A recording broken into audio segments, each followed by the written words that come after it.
Hi there and thank you for tuning in. 85mm lenses are often used for portrait photography, but I was glad to see in the comments on this channel that many of you, like me, use it for many other applications. In this video, I will compare 3 different Nikon 85mm lenses that Nikon has produced over more than 40 years. The areas covered are reflected in the table of content that you'll find in both the description and the timeline.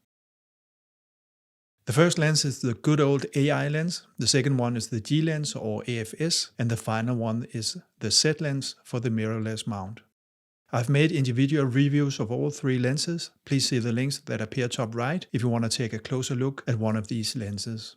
I guess a good question is why not the AF or AFD version? The honest answer is that these 3 is what I have on my shelf, but if Nikon would lend me one of the missing lenses, I would be happy to expand the scope of this video. As you can see here, the AI lens is by far the most compact. The G lens has the largest diameter, whereas the Z lens is the tallest. In terms of weight, the good old AI lens is the lightest. The G lens is a little heavier, whereas the Z lens is significantly heavier. There are no buttons on the good old AI lens, and the only buttons you'll find on the other 2 is a switch to go between manual and autofocus. If you are shooting with the AI or the G lens on a mirrorless body, then you will need an adapter to go between the camera and the lens. You can get one from Nikon named FTZ or one from Viltrox named NFZ, and notice that the Z lens only works on a mirrorless body. Here are the prices for used copies of these lenses. Please take them with a big grain of salt. It is based on my googling on eBay and mpb.com here in November 2022. I was surprised to see how expensive the old AI lens was, but when you see the performance a bit later, it will start to make sense.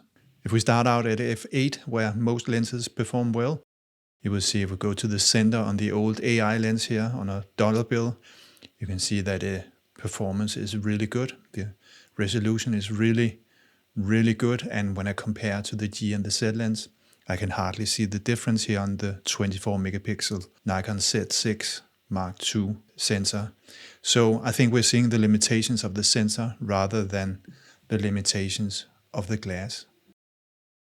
If we go bottom left and look at the Euro sign here, you can see the G and the Z lens has a little bit better contrast.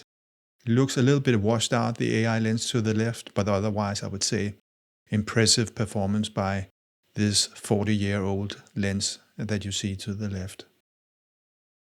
Shifting to f2 and taking the same exercise this time in Lightroom, I have the oldest lens here, the AI to the left, and then I have the Z lens, the newest lens to the right, just for starters. And if we zoom in the middle, you can see a difference here.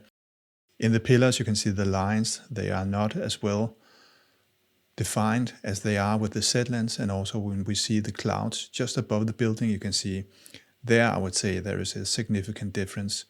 The little dots that make up the clouds, they are much harder to see on the old AI lens.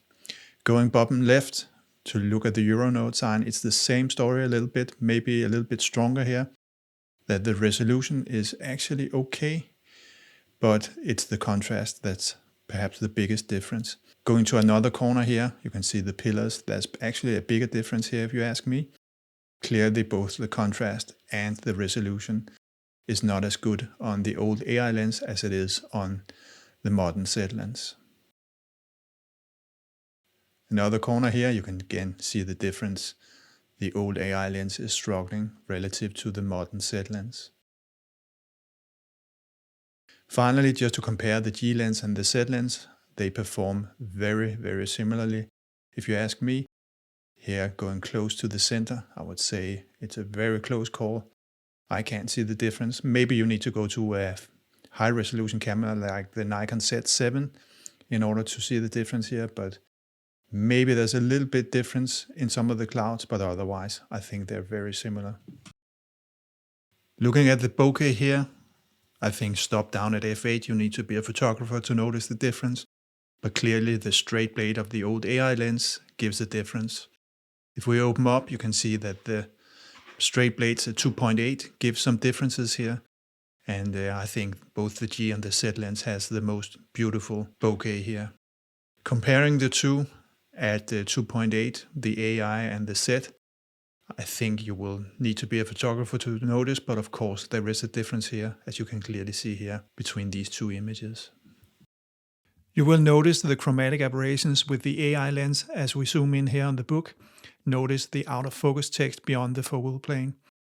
Same story with the G lens, although not as noticeable as the AI lens.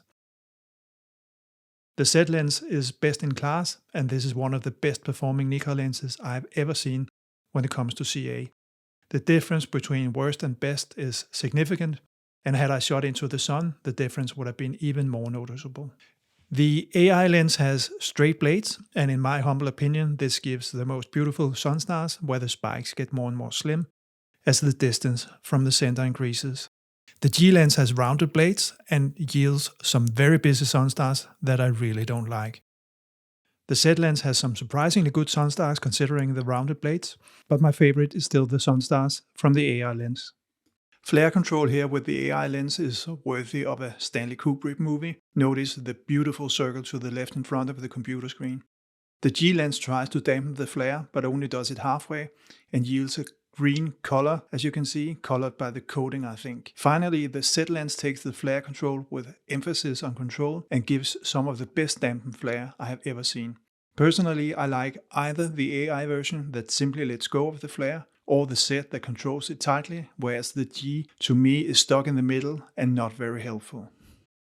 The focus breathing with the AI lens is bad, and I think you as a videographer may want to stay clear of this lens for that reason. What surprised me is that the breathing is equally bad with the G lens, and what surprised me even more is that the breathing with the Z lens is the same. So nothing new under the sun regarding focus breathing for 40 years. So, what to make of all this? The performance of the old AI lens surprised me, to be quite honest. It was made back in the film days, and still it performs really well on a 24 megapixel sensor. Granted, it cannot compete with the G or the Z lens at wide apertures, but mind you that I have been pixel peeping massively to find the differences. So in many practical applications, the difference in technical performance between these lenses goes unnoticed. It is small and compact and well built, and the Sunstars are really beautiful. The biggest challenge with this lens is that you need to be comfortable with manual focus. If you want the comfort of manual focus and top image quality without breaking the bank, then the G lens is the one to go for. I'm not a big fan of its Sunstars, and as I shoot a lot into high contrast scenes, the CA on this lens bugs me, to be quite honest. But then again, nobody's perfect. The top performer is the Z lens, but it comes with a price, and it only works on mirrorless bodies. But if you want the lens that DxOMark calls one of the sharpest Nikon lenses they have ever tested, this is the one. All three lenses renders colors beautifully, has horrible focus breathing as you saw, and none of them has vignetting or distortion that cannot be fixed in post. I hope this video was informative. As always, thank you for watching. Take care. Bye bye.